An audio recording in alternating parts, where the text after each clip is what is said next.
I open this academic ceremony in which Ms. Elise Beckers will defend her academic thesis from imaging to modulating the human locus coeruleus along healthy aging and the Alzheimer's disease continuum.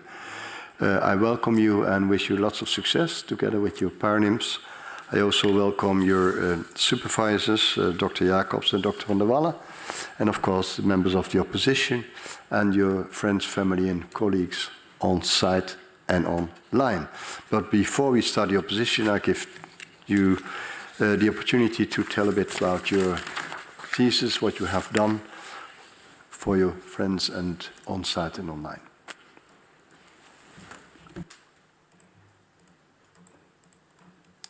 Dear Prorector, dear members of the Corona, dear family, friends and colleagues, both on-site and online, thank you for being here today. In the upcoming 15 minutes, I'm going to present you the research I've been working on during the past 4 years and that resulted in this thesis. First, let's start with the good news. We're all likely to live longer in the future, and this is great. But as people live longer, the number of older adults is growing quickly. With this aging population, the cases of dementia are also growing and expected to triple by 2050. The most common form of dementia is Alzheimer's disease, covering about 2/3 of all cases. And in line with the global aging of the population, more and more people are diagnosed with Alzheimer every year. Alzheimer's disease is a slow and gradual condition that affects the brain and leads to some decline in important brain functions, such as memory, attention, and our day-to-day planning abilities. At the level of the brain, Alzheimer is characterized by some visible tissue damage. So you can see on the left a healthy brain, and on the right an Alzheimer brain with some significant reduction in its volume. This damage is caused by two proteins, amyloid beta and tau, that accumulate abnormally in the brain along the disease. To protect against this, some specialized brain cells called astrocytes step in to clean the proteins by becoming reactive. Reactive astrocytes are therefore helpful for the brain, but if they stay overactive for too long, which is the case in Alzheimer, they can cause more harm than good. Despite decades of research and the recent advancement, there is still no 100% effective treatment that works for everyone with Alzheimer.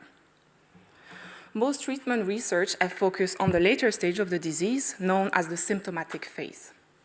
In that phase, patients already show severe cognitive decline and large accumulation of this harmful protein in their brain. However, we know that Alzheimer doesn't happen overnight. It's a slow and builds along a continuum that starts into the asymptomatic phase. In that specific phase, proteins start to accumulate in the brain without causing noticeable damage to the cognition. This phase can start years or decades prior to the first appearance of symptoms. Because of the absence of visible symptoms, there is a real challenge in differentiating the healthy aging from the asymptomatic phase, and to identify where the transition between these two stages happen. As a result, there has been a shift in research toward the earliest asymptomatic phase, aiming at preventing the disease and treating it really early. The goal being to protect the brain as we age and to stop Alzheimer decades and even before the irreversible damages occur. In this search for an early treatment for Alzheimer, a brain structure appeared as particularly relevant, and that is the locus coeruleus, here displayed in blue. This is a tiny nucleus, about the size of a rice grain, that is located deep in the lowest part of your brain. The locus coeruleus is also one of the first structures to be affected by Alzheimer, as it accumulates tau protein very early on in the disease. Interestingly, studies have suggested that keeping your locus coeruleus healthy will help maintain the good functioning of the brain as we age, and therefore preserving our cognition. In the first part of this thesis, we try to better understand this association, so how the health of the locus coeruleus relates to the health of the brain. One way to check how healthy the brain is by using a technique called magnetic resonance imaging, or MRI. This method uses powerful scanners to take detailed image of the brain and its smaller structure. Here you can see an image that is obtained with MRI, where you can see the brain that is cut in half through the midline. You have the front of the head to the left of the image and the back of the head to the right of the image. If we looked closer at the level of the locus coeruleus, we can see this tiny structure by the two vertical white lines pointed by the arrows here. Assessing its shape, its volume, is a way of measuring its health. However, instead of looking at brain structure, we can also look at groups of cells at a smaller level. And you have two different configurations. For instance, on the top, called the high configuration, you see cells as the blue triangles that are densely packed and well connected between each other. And it is likely that this configuration will work more efficiently than the configuration on the bottom, we call low configuration, where cells are more dispersed and less connected. For our first research question, we use this specific technique to evaluate the health of the locus coeruleus, so how densely packed and how well connected the cells are together. We also measure the level of reactive astrocytes, so if you remember, high level for too long is bad for the brain.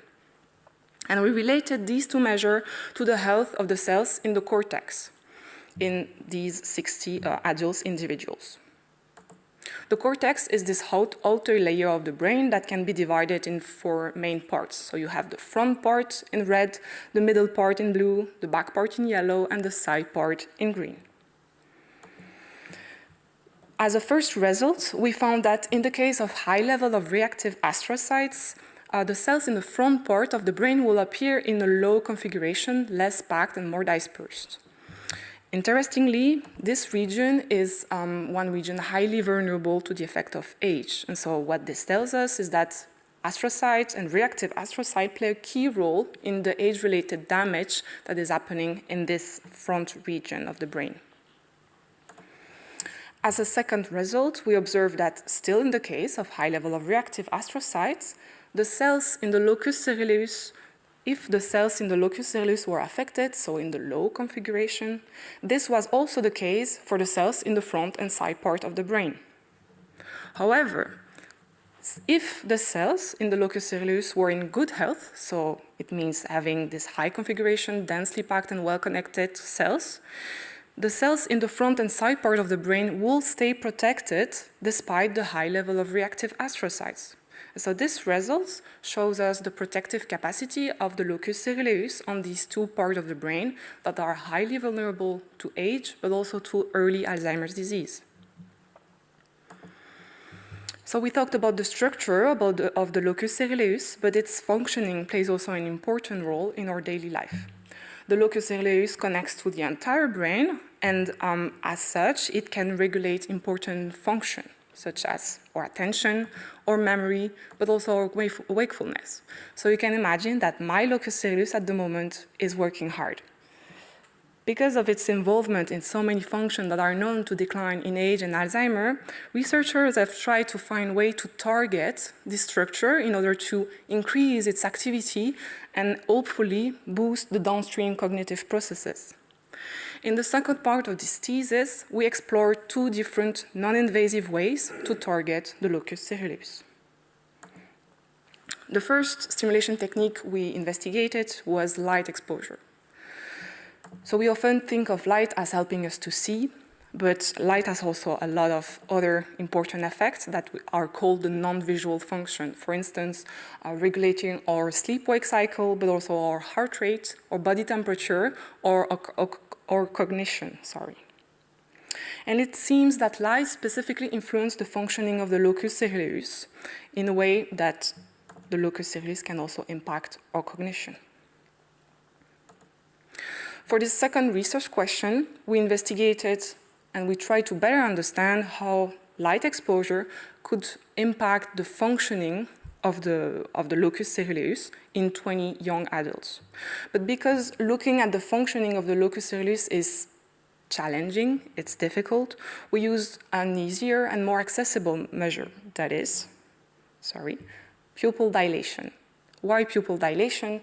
Because the locus coeruleus is known to be involved in the regulation of the pupil. So if you measure a pupil, you can have a good idea of how your locus coeruleus works. In this experiment, participants listened to a series of sounds and had to detect the target sound that is shown here in red. At the same time, participants we measured the pupil of our participant, and we observed that in case of the target sound, so the red sound, the pupil response was larger, and this is an effect that is suggested to be partly controlled by the locus coeruleus.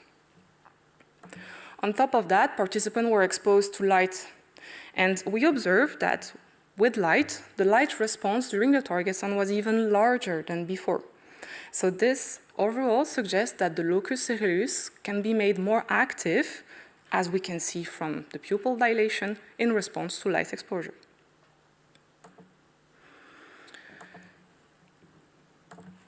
The second technique we used was transcutaneous vagus nerve stimulation. So it means stimulating the vagus nerve through the skin, because this nerve is accessible at the level of the ear. So we place an electrode there, and it sends some small electrical signals that feels like a tingling, painless sensation.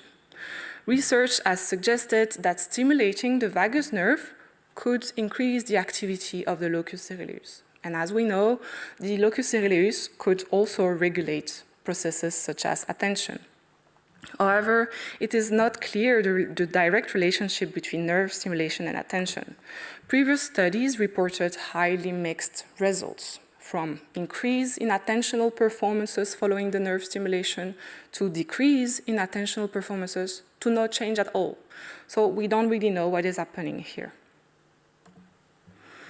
For a third research question, well, we try to better understand the impact of nerve stimulation on attentional processes.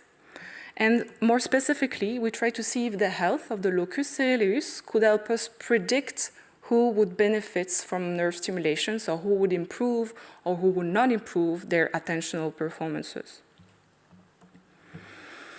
As for every intervention, not everyone benefits from the effect. So individuals can be classified as responders if they benefit from the effect, and non-responders if they don't. In our study, we classify our 27 older individuals as responders if they show improvement of their attentional performances following the nerve stimulation, and non-responders if they show no improvement. In non-responders, we did not find any specific association. However, in responders, so the ones showing improvement of their attentional performances following the nerve stimulation, we could see that the healthier the locus coeruleus, the higher the improvement to the attentional task. And this could actually suggest that the health, suggests that the health of the locus coeruleus is a key component in determining the benefits of nerve stimulation on attentional processes. Altogether, our research has further highlighted that the locus coeruleus is a tiny but super powerful nucleus.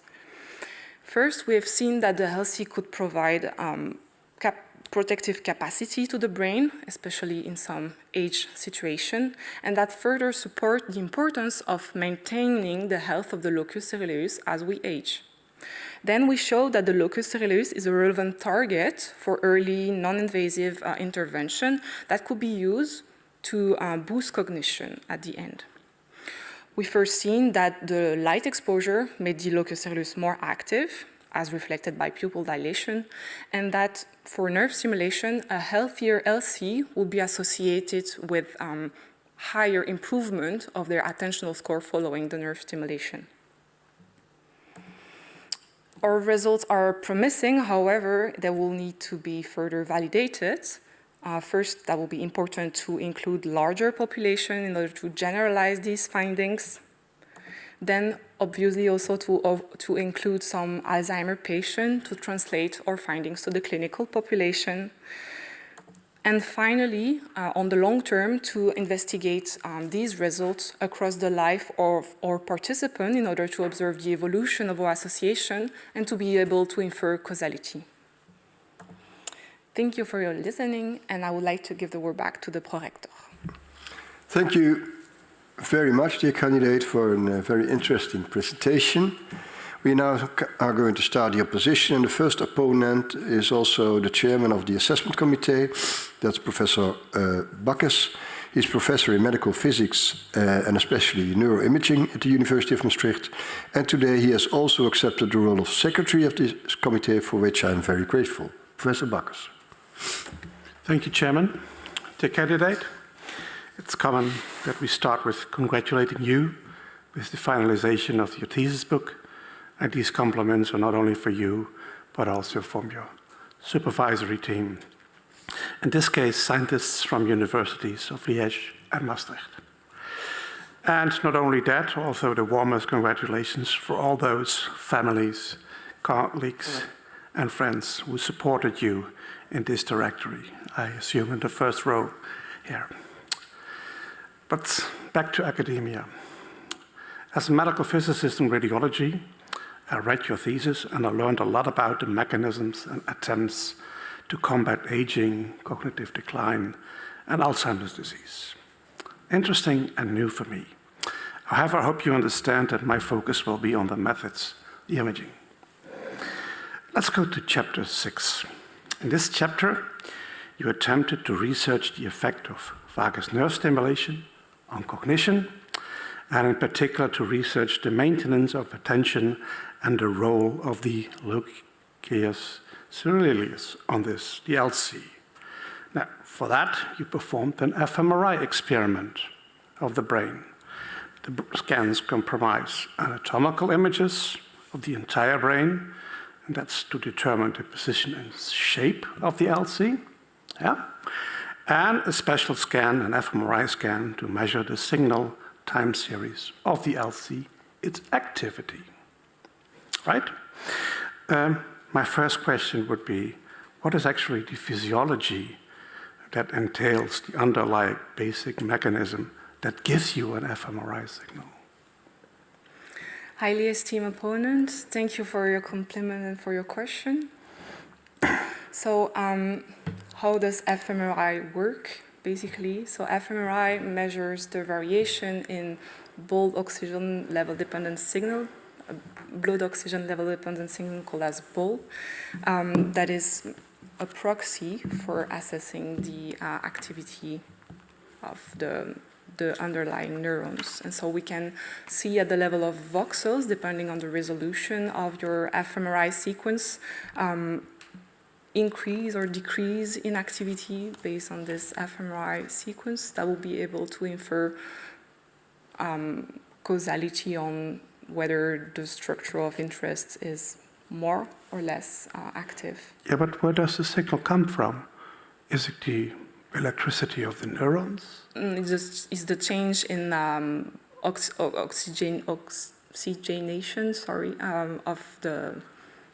of the blood, okay, that is measured at that level. Mm-hmm. And in your presentation, which was actually very nice, I liked it very much, you showed that the LC is rather small. Mm-hmm. Mm-hmm. When I read it correctly, something by 2.5 by 2.5 millimeters, yeah, and a length of 15 millimeters. So it's the shape of a rod. Yeah. So I'm a physicist. I look in spheres and in rods, yeah? But to capture such a signal activity of such a small structure, you apply so-called spatial co-registration techniques, something that's very difficult. And with complicated calculations, you create three-dimensional transformations so that these bold images closely fit to this special scan, this magnetization transfer scan on which you see the LC. All this to obtain the LC signal as pure as possible. As an engineer, I think you can follow me. Right? I think I didn't understand properly the words. But you all did this to obtain the signal from the LC as pure as possible, right? And not the environment. But how can you be sure that there is activity in such a nucleus at all? When I look at the activities in table 2, so page 179,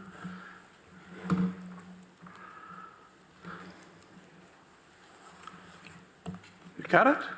Got it. Table 2, and many numbers, but look at the last 3 rows. I see positive values, which are much smaller than the standard deviations, and sometimes these values are even negative. Well, you don't have to justify these numbers, but how can you be sure for yourself that this is correct and does not represent signals from outside the LC? Yeah, so that's, as I said in the presentation, highly challenging to measure the functioning, so this fMRI activity in the LC. We try to limit as much damage as possible on this measure, I will say. So first, by acquiring our data at 7 Tesla imaging that provides higher resolution, but also having sequences appropriate. So I think our EPI sequences were 1.225, if I remember correctly, millimeter square. And applying specific smoothing technique also, because this is a step that is necessary in the processing of fMRI images. But if you smooth, you of course remove some information where this is necessary, especially at the level of the LC, this is critical. So that's why we apply a smoothing that is matching kind of the shape of the locus coeruleus in order to minimize these effects on the structure. But how sure I am that this activity is coming from the LC, I think that any researcher working with the LC on fMRI cannot say that it's 100% sure, but we can just put means to improve its... Yeah. And also because you average over a lot of people, some of the variability, that will be averaged out. I can imagine that. You mentioned the small dimensions of the LC, and that's of course a challenge for which, as you said, you use an ultra-high field system. And for such a 7 Tesla system, I think that's par excellence. But for the fMRI, it comes mainly from the oxygenation. And not from the tissue of the parenchyma, but from blood vessels, venules, veins, and these are usually at a distance of, let's say, 4, 5, 6 millimeters away from the neurons that are consuming this oxygen. Yeah. And you have a technique, 7 Tesla, I think a resolution, voxel sizes of a little bit more than 1 millimeter. That seems to be necessary, but if you notice, what is the value of such calculations down to the level of millimeters when you know that the actual physiological signal is 4, 5, or 6 millimeters away? I do agree with your points, and I find it very challenging. I think that, yes, we need to consider that we're measuring, that's why also, coming back to the current literature, there is also much less literature on the functional activity of the locus coeruleus compared to its structural parts, I would say, because it's more challenging to image, and it's important to also maybe to control for such physiological effects later in the analysis. Thank you. The chairman is already shifting his hammer. I have to give the word back. Okay. Thank you. Thank you, Professor Beckers, for your position. Now we come to the second opponent, who's also a member of the assessment committee. That's Professor Hemmerer. She's professor of developmental psychology in the University of Innsbruck, and that is in Austria. And thank you for coming all the way from Austria. The University of Maastricht is always very glad to have guests from outside and certainly from abroad. The floor is yours. Thank you. I'd like to start by congratulating the candidate and the supervisory team for this very interesting thesis. I think it shows a very broad range of complicated and demanding methods that have been applied very well, and also involves a set of very nice, varied data sets. And I'd also like to thank you for the very clear and accessible presentation. Given that you're distinguished amongst the LC researchers by the breadth of your methods and also data sets, you're in a very good position to answer my first question: which aspects did you find most challenging in investigating the LC? Highly esteemed opponent, first, thank you for traveling from abroad. Thank you for your compliments and for your question. So the thing that I found the most challenging in studying the locus coeruleus was to integrate it into a larger framework. In my opinion, even if we are working towards that, we are still, and as any research, highly focused on our research question and our own end goal.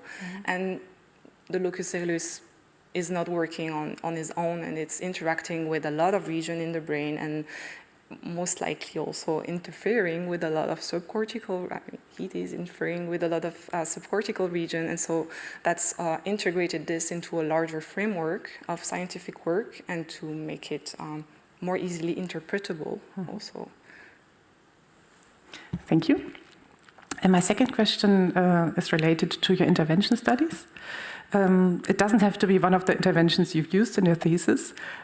Which intervention would you consider most reliable in triggering LC activation? Alors, if I need to think,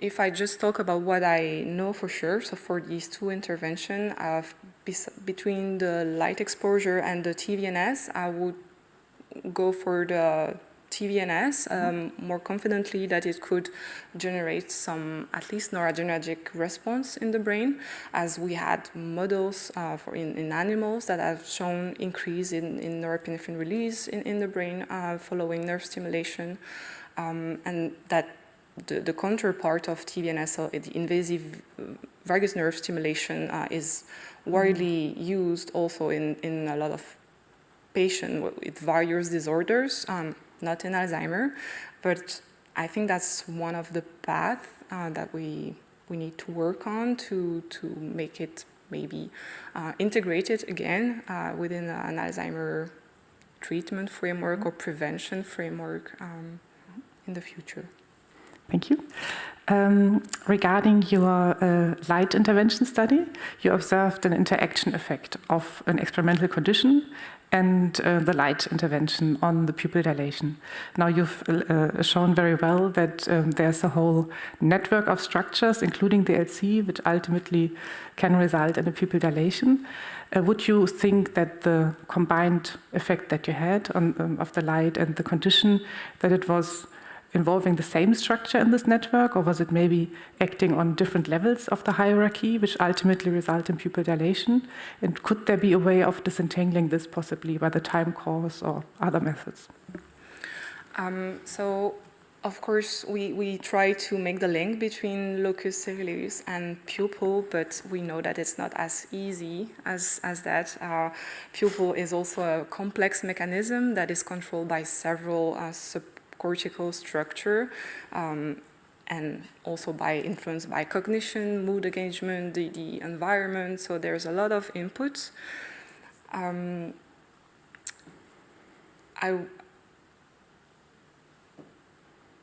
I'm sorry, I forgot the second part of your question. Okay, sorry, we were warned about asking too much questions. That's fault, this is me. So whether there could be a way of disentangling in action on different levels of the hierarchy. Sorry. So in order to differentiate these nucleus, so I'm thinking maybe these neuromodulatory subcortical structure that have different neuromodulatory role in the brain. A way would be to provide like drugs that could stop the release of some neuromodulators, noradrenaline, if you want to see if it really impacts the locus coeruleus pathways, but also for cholinergic nucleus or dopaminergic nucleus or so on, given that it's well tolerated in the participant, of course. Thank you very much. I think I have time for one more question. So a follow-up question to my first question.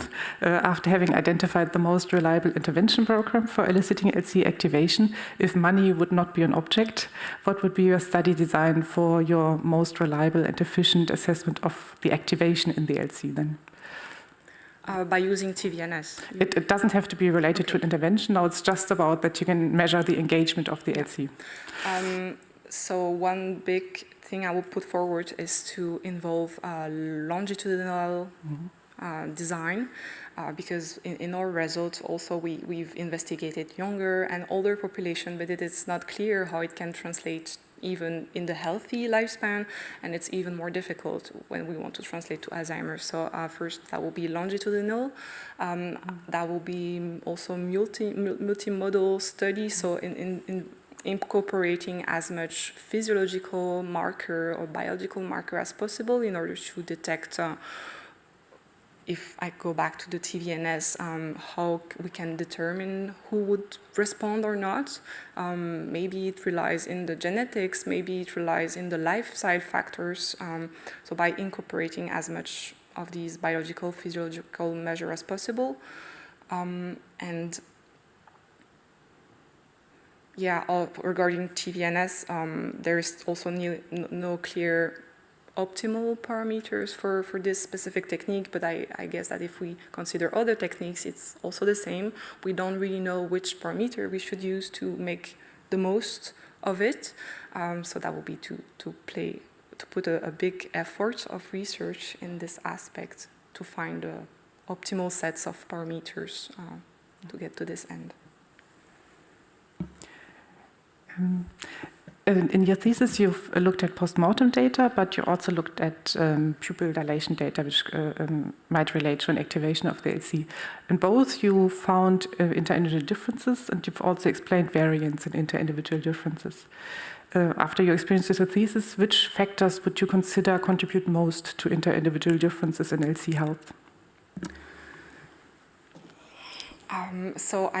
From what I have investigated in my thesis, I don't have, the age is obviously a big factor, but what could impact the integrity of the locus coeruleus?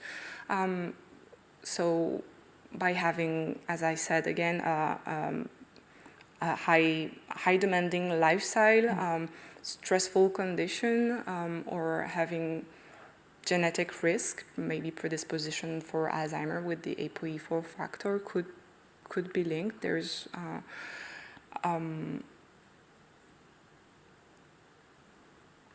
yeah. Thank you. I give the word back to the prorector. Thank you very much for your opposition, Professor Hammerer. Now we come to the following opponent, who is also a member of the assessment committee. That's Professor Nieuwenhuis. He's Professor of Cognitive Neuroscience of Decision Making, and it is in the University of Leiden, and he is online. But thank you for coming all the way from Leiden, albeit online. Professor Nieuwenhuis. Congratulate you on this wonderful dissertation and the beautiful design. I'm sorry that I'm not in Maastricht today, but at home in Amsterdam. I have a number of hopefully challenging questions for you about the TVNS study in chapter 6. And the first question concerns the psychomotor vigilance task. You selected this task because you wanted a measure of sustained attention performance. Can you explain what made you choose this particular instrument?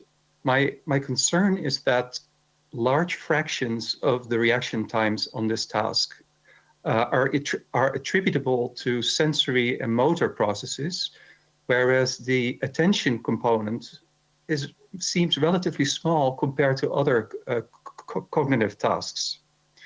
So what made you choose this task? And perhaps relatedly, I wondered what was the rationale for categorizing reaction times as slow, middle, and fast. Well, thank you for your compliment and your question, and thank you for being online. So the psychomotor vigilance task is a task that is known to measure sustained attention and especially to be highly sensitive to sleep deprivation effects.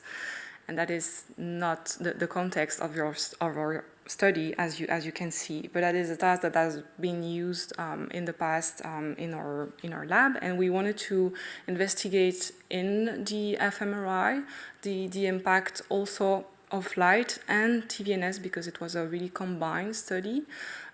So the exact reason why we choose the PVT was more focused for the light aspect of the project rather than optimized for the TVNS. And so I agree with you that it might not be the most optimal attentional task for what we want to do.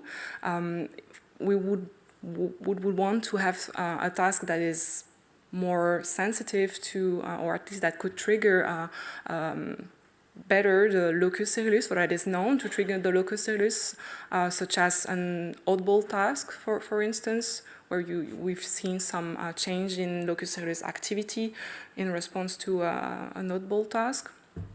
But besides... Why was the psychomotor vigilance task particularly suited for your light manipulation? This is also a very good question. Well, the light was also, the theory behind is that light was supposed to improve we were expecting that light was improve their attention. Even if our participants were well rested, we hypothesized that this could be a suitable task in this framework, as light is known to have some impact in day-night rhythm, the chronobiology of our body. Okay, please continue about the slow, middle, and fast. So this classification of the response time based on slow, middle, and fast was actually from previous literature that perform this delineation in response time. So by having the 10% slowest, 10% fastest, in order also to focus on the middle category, because response time, especially in these healthy individuals, are likely to vary very little. And so we want also to have our measure as accurate as possible, and to remove the extreme from our middle measure. So you do not draw conclusions about the fast and the slow parts? So the slow and the fast were basically the one that were more extreme than the middle one, but still of interest because there were no lapses and no anticipation either. So they were still into a feasible response, and that could maybe represent some other behaviors than the normal behaviors you will have with the middle response time. And so that's what we are trying also to look at, to see if by looking at the slowest or the fastest, we can see some change in behaviors in these healthy individuals that are supposed to perform correctly. Thank you. My next question is about your TVNS manipulation. You stimulated the participants during a 6-minute time window that ended right before participants started the psychomotor vigilance task in combination with fMRI. So are you sure that the effects of TVNS on the vagus nerve and perhaps on the locus coeruleus outlasted the actual stimulation period by so many minutes? If I'm sure, no, I'm not. But the initial goal, also to explain better the study design, this was a highly complex study design where we incorporated several cognitive tasks and light and stimulation. But the reason behind was simply because it was preceded by a memory task, and we wanted to, so we had the encoding of the memory task and then the stimulation for the consolidation phase, during the consolidation phase. And so that was also our one of the primary goal, to boost the consolidation of the memory. And for exploratory also and further analysis, we also looked at attention following this nerve stimulation by thinking that it might eventually have some outlasting effect, even if the timeline, as you mentioned, is relatively important. Do we know from animal studies where the vagus nerve is invasively stimulated, how long the effect on the locus coeruleus lasts? I'm probably sure that animal studies have quantified this measure. I don't know it by heart, but I could imagine that it's measured in seconds, because you have a different. When you stimulate your vagus nerve, it needs to go to the locus coeruleus, and then the locus coeruleus would also generate produce the release in norepinephrine that could then have its impact on the higher cognitive processes. So it's not instantaneous, but it's not probably also not lasting minutes, or at least not tens of minutes. But that's not. Yeah, sorry.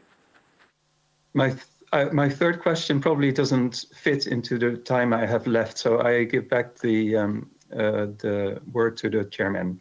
Thank you. The following opponent is also a member of the assessment committee. That's Dr. Bastin, Associate Professor of Cognitive Neuroscience at the University of Liège, and that is in Belgium. And thank you for coming all the way from Liège in Belgium. Thank you, Pro-Rector. Well, dear candidate, I will first congratulate you and your promoters for the excellence of your work. What is very impressive is the breadth of domains that you have mastered in this work, in terms of domains and methods as well. And from your manuscript as well as your presentation, it seems that you master it very well. It's quite impressive. I will mainly focus my question on the future, because your work is really about setting the basis for future promising intervention in Alzheimer's disease. And I would like to ask a question about what might happen in the future. One thing is that imagine that either the light or the TVNS intervention is efficient.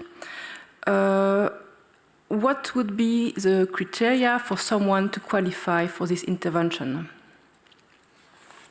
Esteemed opponent, thank you for your compliment and for your question. So you're talking about a very bright future there, but if this happens one day, I think that for someone to be suitable for such light or TVNS treatment, we will need a bunch of prior knowledge on their either cognitive profile or physiological profile, or eventually also anatomical profile at the level of the brain, to know better if these participants would be suited for such intervention, because I think that, as also I mentioned, not everyone would benefit from intervention, as not everyone responds to any drug at the same level. We're all different, so our system will work slightly differently. We're not talking about day and light, but still, it's important to optimize the recruitment of these participants to make it more beneficial and keeping ethical consideration in line. Would that be restricted to people with Alzheimer's disease? Not necessarily. Like, if it depends on the end goal. If this is for stimulating the locus coeruleus or like boosting the cognition in the end, I think it could be applied with a bunch of neurological disorder impacting the cognition in the end, implying the noradrenergic pathway.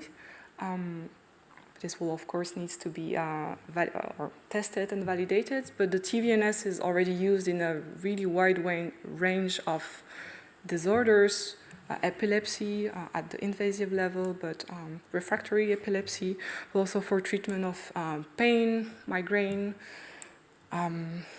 Light is also used for treating seasonal mood disorders, so it's also already applied. So I believe that in the future there is no way it could not happen for the impact on the cognition. Okay, perfect. Would it make sense to combine light and TVNS in the same person? Would you expect additive effect, or maybe one would cancel the other? So at this moment, I think it's we are not in the position to say so, but I need to speculate on that. So the light stimulation could increase. We could imagine that it will impact different aspects of the involvement of the locus coeruleus. For instance, if maybe the the light exposure would increase the arousal of the locus coeruleus, making it more receptive, let's say, and that we had TVNS on the top, and that could trigger that specific noradrenaline release, hence stimulating the cognition on the higher level. But yeah, even if this worked, that will also be several interventions that adds one to the other, and so most likely also having some crossing pathways in the brain, like interfering one with the other, and so we'll need to be careful also to not do more harm than good. Thank you. In terms of possible other intervention targeting the LC, I was wondering about novelty, which might be of interest. I read a paper in animals showing that when you exposed animals who are models of Alzheimer's disease repeatedly to novelty, it decreased amyloid load. And actually, novelty is also triggering the activity in the LC. For example, you showed it with your audible task. Would you imagine that exposing people to novelty would be also a possible way to improve the activity and efficiency somehow of the LC? I think it's a good suggestion. It's definitely something worth exploring in the future. But as we know, humans have brains in the more complex than animals, so it would definitely need to be translated, and especially, as I said, given the complexity of what can happen in the brain. But it is plausible in my view, given that like novelty and locus coeruleus is sensitive to also strong emotion or negative salient emotion. So if that could be related to some novelty aspect, so that could we also have prior knowledge of this association between negative emotion triggering LC activity.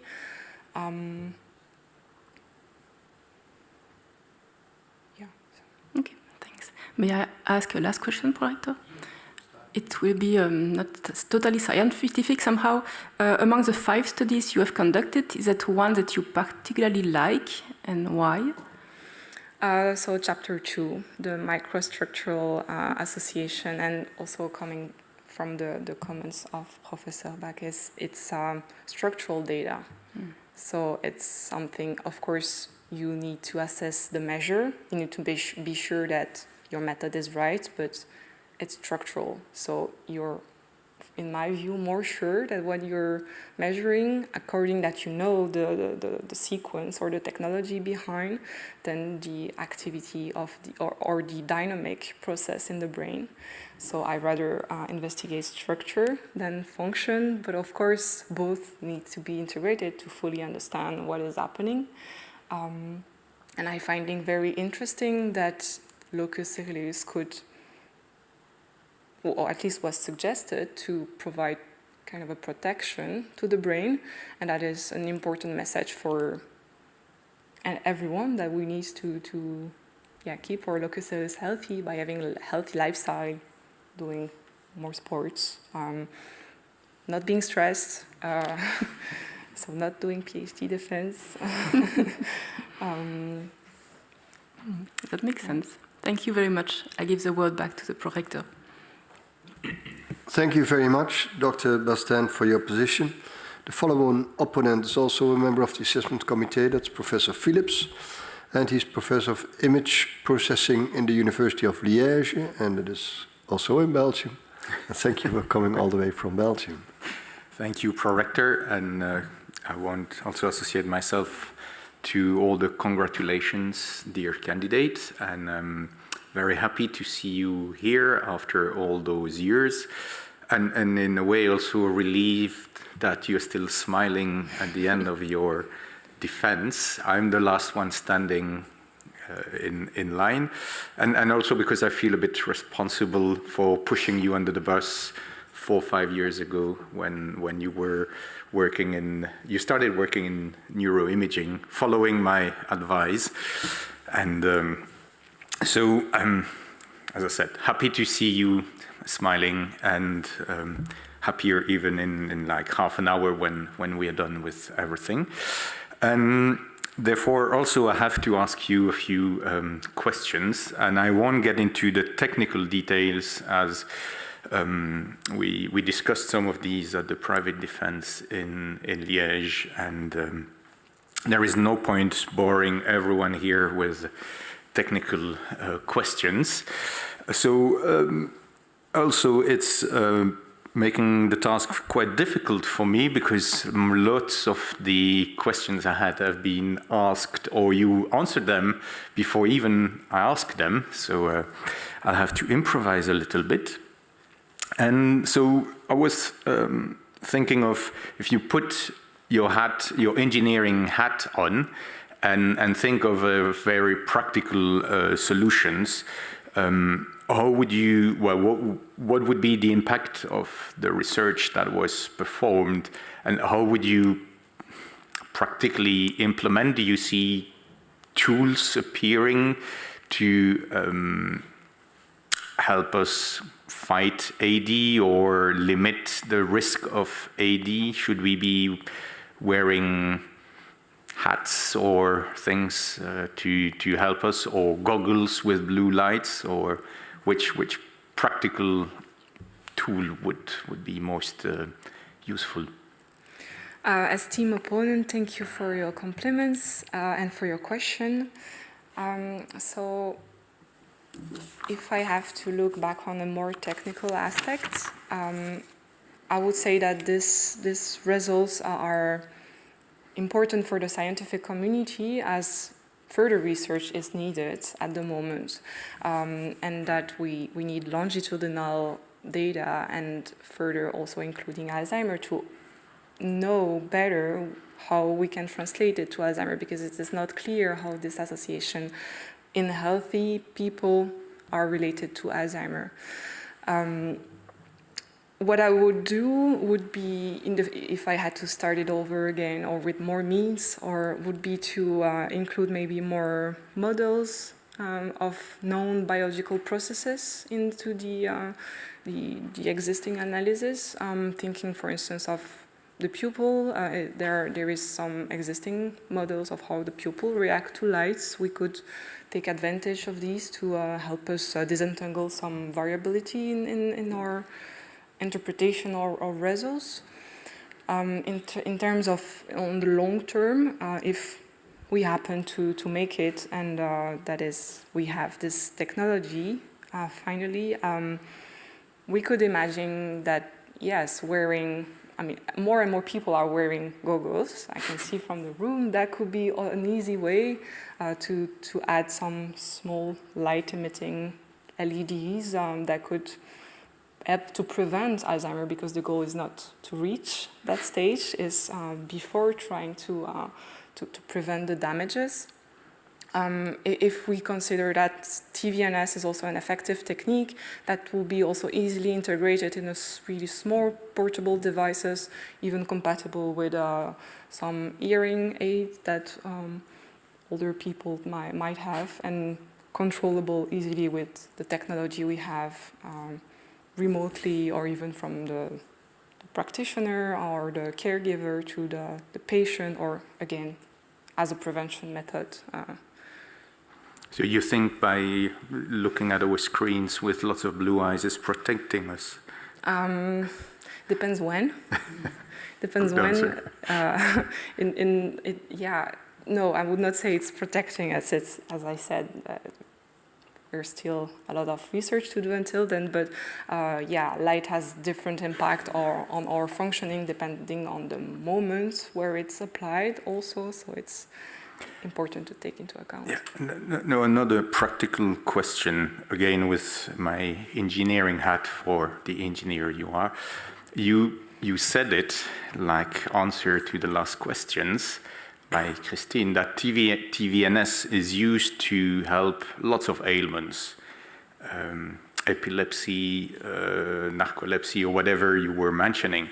But it's sort of a single channel into the brain, and so it's always it's hitting the same brain area. So is it a one-size-fits-all solution? Is it how do you explain that with a single type of trigger, you can help so many different functions in the brain, which the brain is supposed to be super complicated and this and that. And here it's like you trigger a single thing and it works for pretty much everything.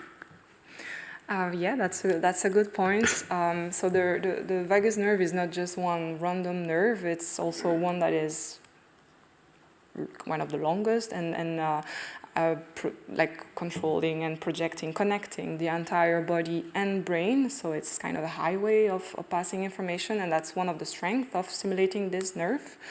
A second aspect is that I don't know the parameters that they use for other epilepsy or for pain management, etc. But I'm sure they are pretty different, or at least different, than the one we try to use for the locus coeruleus stimulation. Also because, talking practically, if we stimulate the vagus nerve, it projects towards the nucleus tractus solitarius that has various also projection, including the locus coeruleus, but also others such as the dorsal raphe nuclei, that is also another neuromodulatory nuclei, highly important. And so it broadens the application of this technique to... But how do we choose the target? Or we don't choose the target and we see what happens? I think at the moment, yeah, we don't choose the target, and it seems that the TVNS has a beneficial effect overall, and that's also the goal of better understanding the underlying mechanism to be able to infer who would actually change their attention or change their rate of number of seizure in epilepsy or improve their memory, because we most likely have some predisposition to respond or not to this type of intervention. Good. So when we start getting those portable TVNS, we'll see people wearing them, I assume. I think the last question before the Ora Est.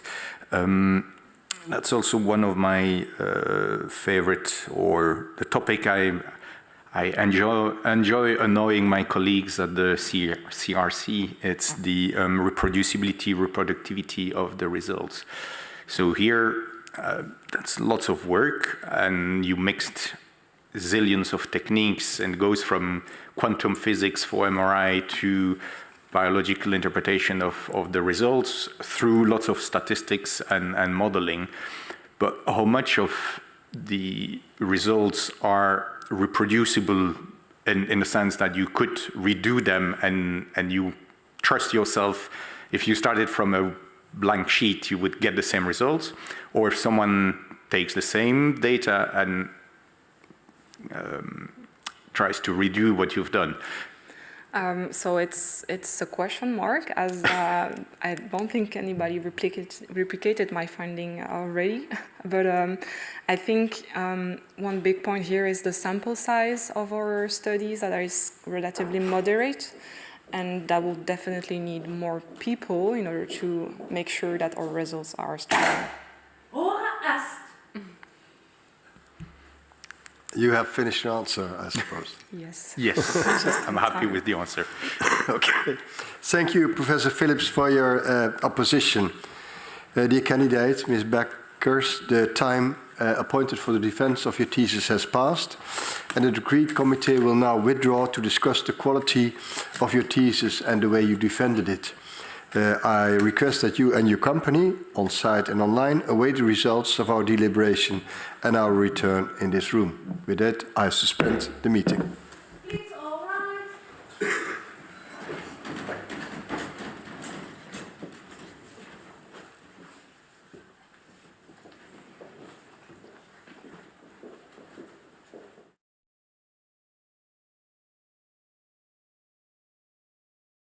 The PhD defense has now ended.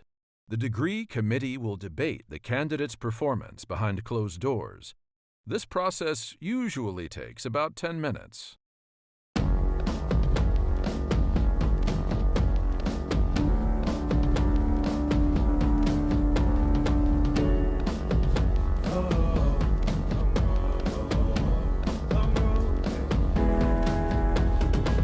Long road to the south side. 7 miles in my rearview mirror, I know what it felt like. My goal's only getting clearer, east side to the west side. No place like home, if it's questions that you've got, go the extra mile and die.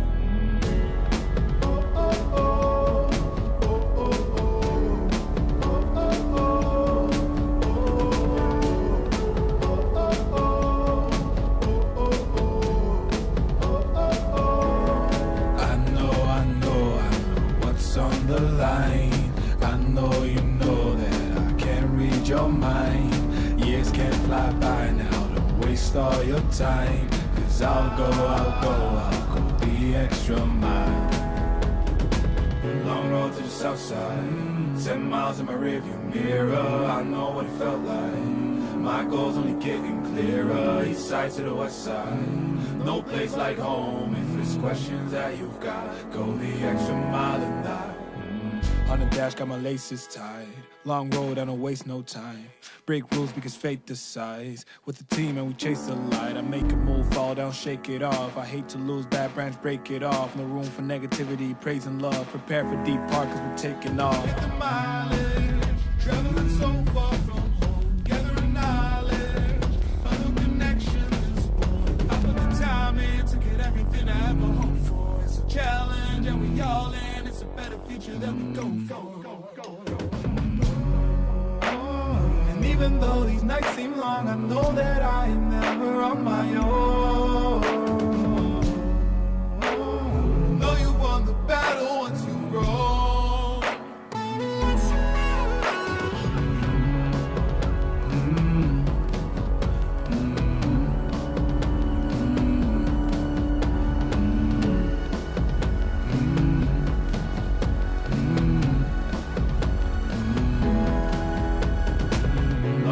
South side, 10 miles in my rearview mirror, I know what it felt like. My goal's only getting clearer, east side to the west side. No place like home, if it's questions that you've got, go the extra mile and die. Long road to the south side, 10 miles in my rearview mirror, I know what it felt like. My goal's only getting clearer, east side to the west side. No place like home, if it's questions that you've got, go the extra mile and die.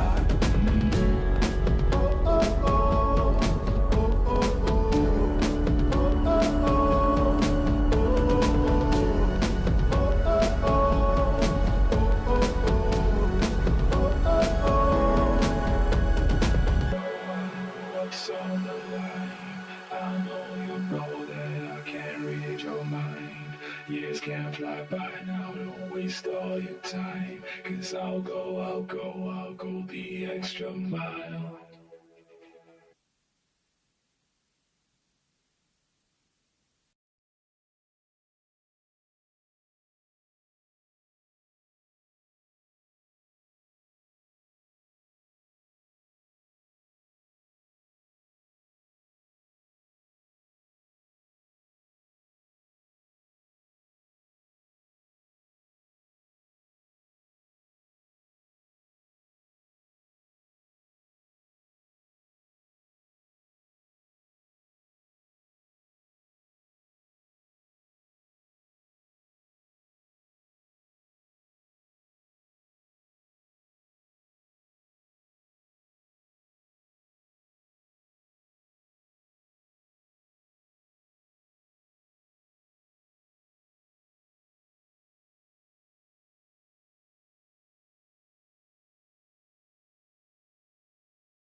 I reopen this academic ceremony.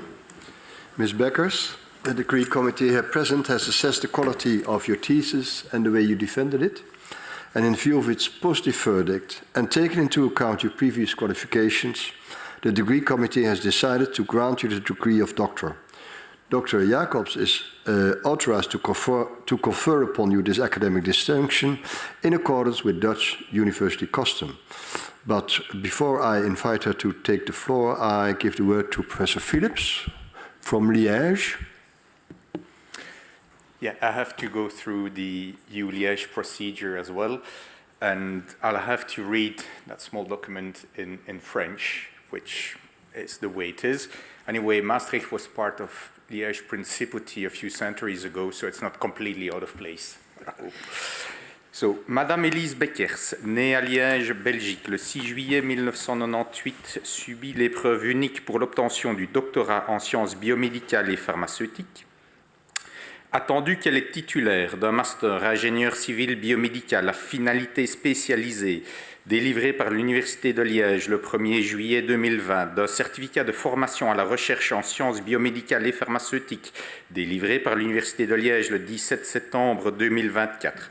Le jury, après avoir délibéré sur l'épreuve subie par l'intéressé et sur la valeur de la dissertation originale intitulée From Imaging to Modulating the Human Locus Coeruleus Along Healthy Aging and Alzheimer's Disease Continuum, et constaté que les diverses prescriptions relatives à la tenue des examens, au mode de délibération et au mode de collation des grades académiques ont été observées, décide que Madame Elise Beckers obtient le grade académique de doctorat en sciences biomédicales et pharmaceutiques. Félicitations. Please all rise.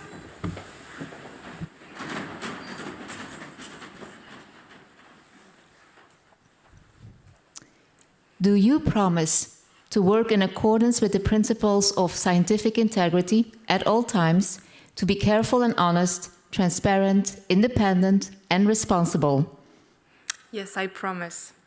By the authority invested in us by law and in conformity with the decision of the committee here present, I hereby confer upon you, Elise Chantal Jeanne Beckers, the degree of doctor, and grant you all rights attached by custom and law. As evidence of this, I now present you with the degree certificate signed by the rector, the secretary, and all other members of the committee, and affixed with the official seal of the university.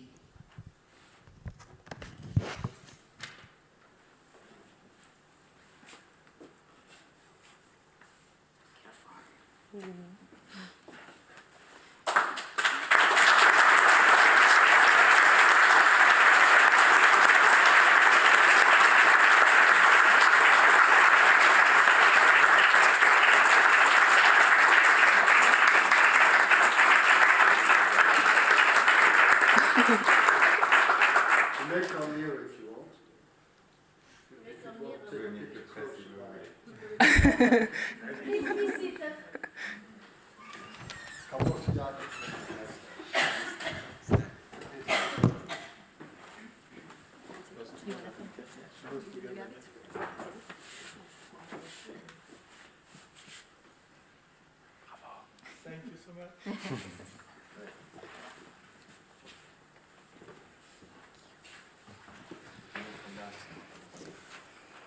So, dear Elise, here we are. You can breathe now. Congratulations. On behalf of me and Gilles, I can say that we are very proud of you. During the last 4 years, you have worked so hard. And I have to say, these years have flown by so fast. I still remember our very first meeting in the summer of 2020 over Skype. And because we were still in the pandemic, so we had to do this over Skype.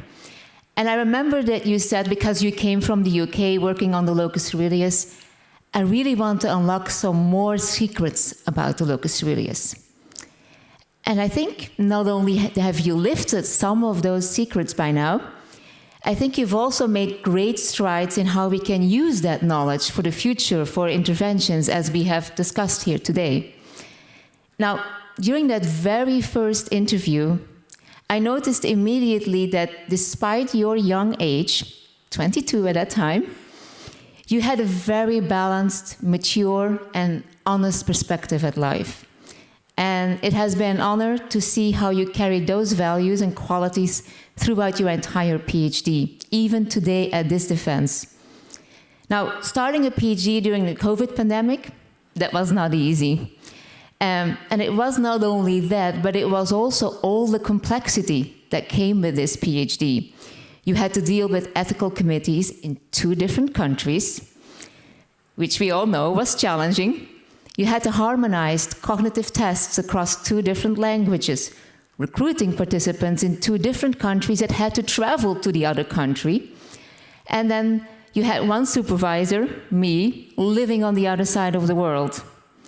I think we should not underestimate all of these complexities, because most projects we do are located in one center, and that already takes a huge amount of effort. Now, I've been so impressed by the way you handled all of these challenges. With me being on the other side of the world, you traveling between those 2 sides, every time you were calm, dedicated, focused on what needed to be done. And every time during our meetings, you came in prepared with an overview of the project, so I never had to wonder. You showed me where you were, where you needed guidance, what your next steps would be. And in between all of that busyness, I know you were also helping a lot of other students in Liège and in Maastricht collecting data. So I can only say that I've been impressed by how you managed to do it all. And I've been wondering, like, what is the secret behind that? And I think I found it. I looked at the cover of your dissertation very carefully. And I think it illustrates the many aspects, not only methodological aspects of your thesis, but also many aspects of who you are. Staying calm, planning ahead, looking with the light, discovering new things, climbing, which probably gives you also a lot of planning skills. And I think just like the lady in front of the thesis, you were in charge of your PhD.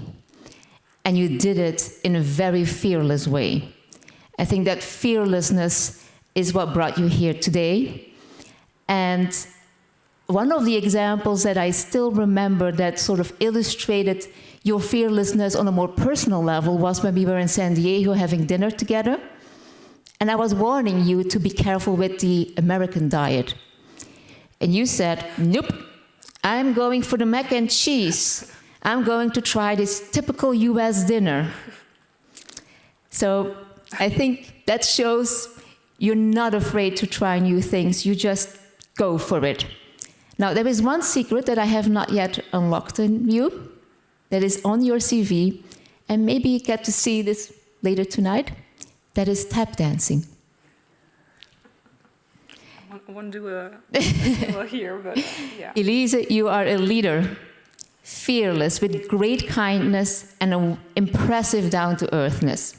These qualities will allow you to climb mountains, travel the world as you will do soon, and be successful in whatever takes you forward. I am excited to see what the future brings for you. I wish you congratulations for this enormous achievement, and I also include congratulations to your family and your boyfriend. And I now would like to give the word to Gilles, who also wants to say a few words. Thanks, Heidi. Thank you, Elise. So, yeah, sure. Okay, yes.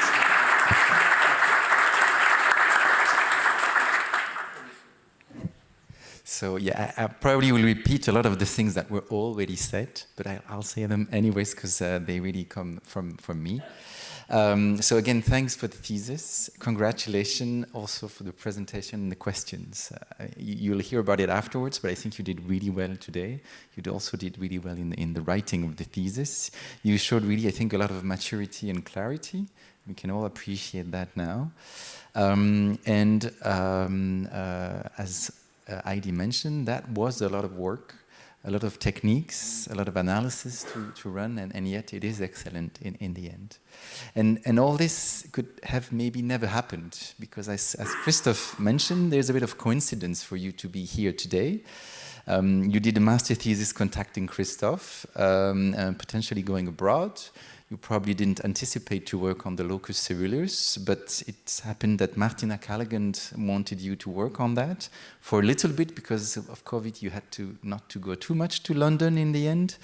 And I happened to be in your thesis committee, in your jury, and I had forgotten about it, to tell you the truth. I just realized 2 days before that it was a LC topic, and I just had obtained a grant with ID to do a work on the LC. So I just thought maybe she's the right person to do this job. And so I just waited until the end of your master's defense, and I was convinced that you were a perfect candidate for that.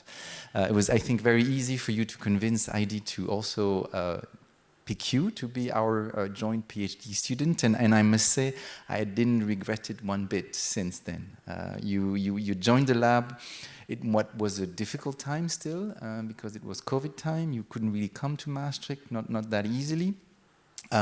We were starting to use 7 Tesla MRI at the time, and it's not easy to use 7 Tesla MRI. There's quite a few challenges in doing all that. It's not just double 3 Tesla or 2.23 Tesla. And I think you were really important and key in the lab to make to help us to progress in analyzing these data, scripting the co-registration. How do you best delineate a LC? I mean, I don't know how useful that will be for you later, but you are a LC template expert now, for sure. You participated in what is still the Highlight project now with other PhD students of the lab. I think you were key to make that overall project a success. And you added your own project onto that with 2 different supervisors, maybe with different views on some things, and still it was never an issue. It was always easy, nice and smooth. You were always very organized, as Heidi mentioned. Sometimes a bit of stress, but then with no stress, where would be the pleasure, right? You were always looking for solutions, always being very positive and optimistic. I don't think I ever saw you being stuck in anything. And even if it meant sometimes that you had to reprogram a whole task again in another software that was working better in Liège or in Amsterdam, or in Maastricht, sorry. And all this as a team member. I think you helped others with many problems. Of course, you probably received a lot of help from others as well. And I think you've made friends in the lab, and some of them are here, just to show you that. Some of them are online, I'm sure. So, yeah, thank you for being such a great lab member. Thank you also to Heidi for being a great co-supervisor. I think you were very flexible making this happen also. One regret maybe only is that you have all the qualities to become a great scientist, I think. And yet you probably will not keep the academic path later. It's probably a bit of a pity, at least for me. But of course, science is not everything, and you have every right to choose to go towards something different, including traveling all over the world, from what I heard. So I really wish you all the best for the future, and I have no doubt your future will be great. We'll miss you.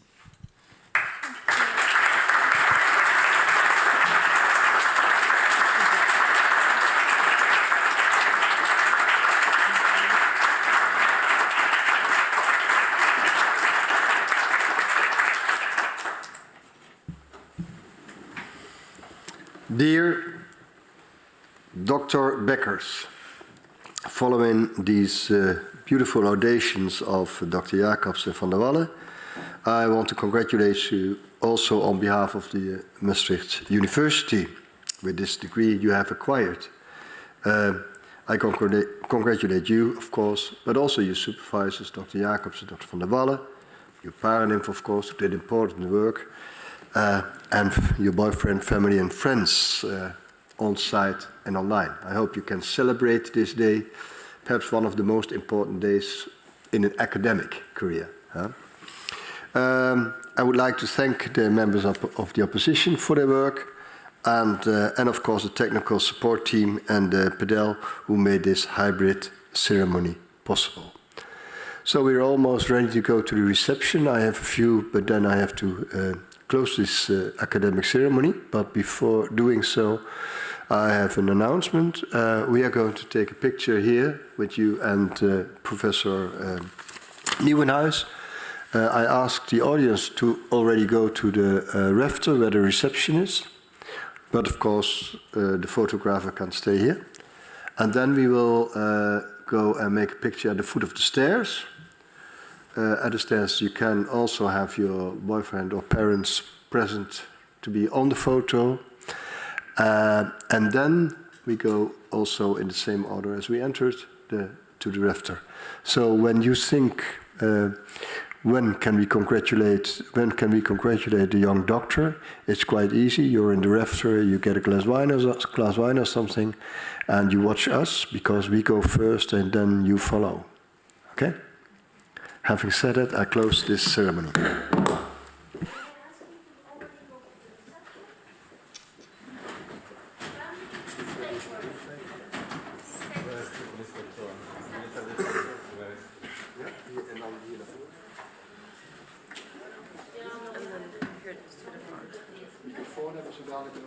Please come forward, please. Supervisors, please come. Paranims. Yes, please bring the